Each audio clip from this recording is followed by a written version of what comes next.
The roguelike genre is typically full of systems that revolve around combat. You know, that's why they're called procedural death labyrinth games by some, but that's often too long to say, so instead, you fight your way through a labyrinth of death until you make it out or die. Developer Machinen Mensch has decided to develop a very different kind of death labyrinth with Curious Expedition 2. This game has you exploring randomly generated islands to investigate mysterious artifacts in the light, where the combat comes second to everything else.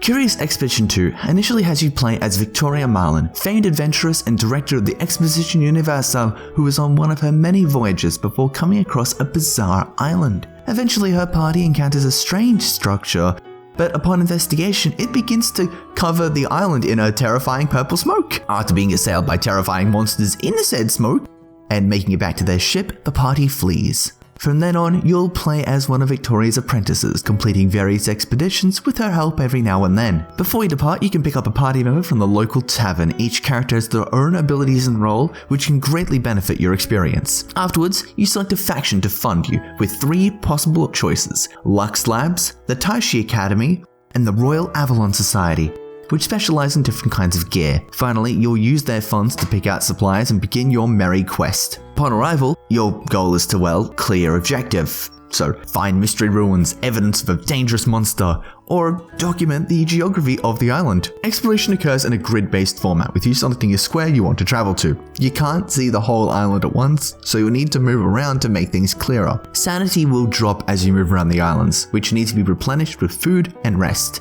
It costs more sanity to traverse mountainous terrain, waterways and forest areas and the like, so you must be careful where you step. Along the way, you'll run into all sorts of surprise events that will reward you with fun skits that could go positively or negatively, depending on your response. The various events are fun, but the visuals aren't the greatest. However, I do feel like I'm playing a Tintin comic book thanks to the writing and aesthetics. Running out of sanity is going to set you panicking, because that's when things go from bad to worse.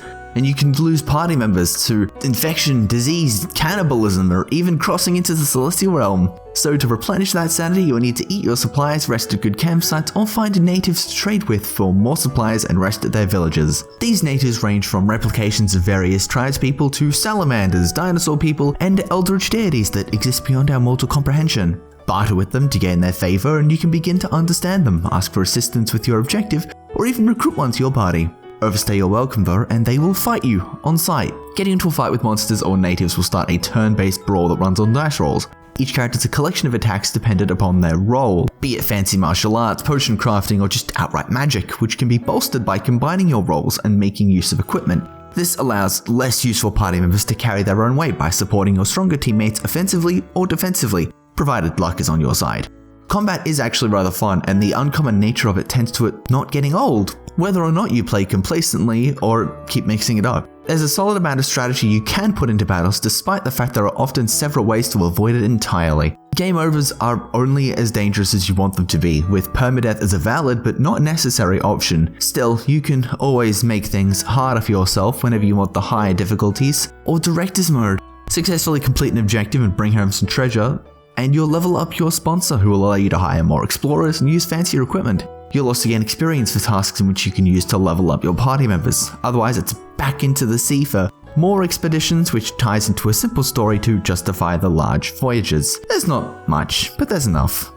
Curiosity Expedition 2 is a roguelike that would probably be lots of fun to play on a video chat with friends, voting on actions as a group and watching the chaos unfold. Otherwise, it's an enjoyable adventure game with a host of unique features that let you put your mind to the test without too much stress, unless you want it to be.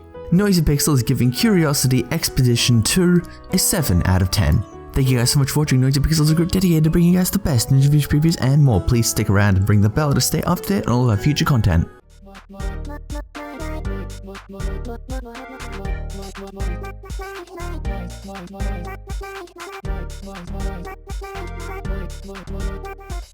Noisy Pixel.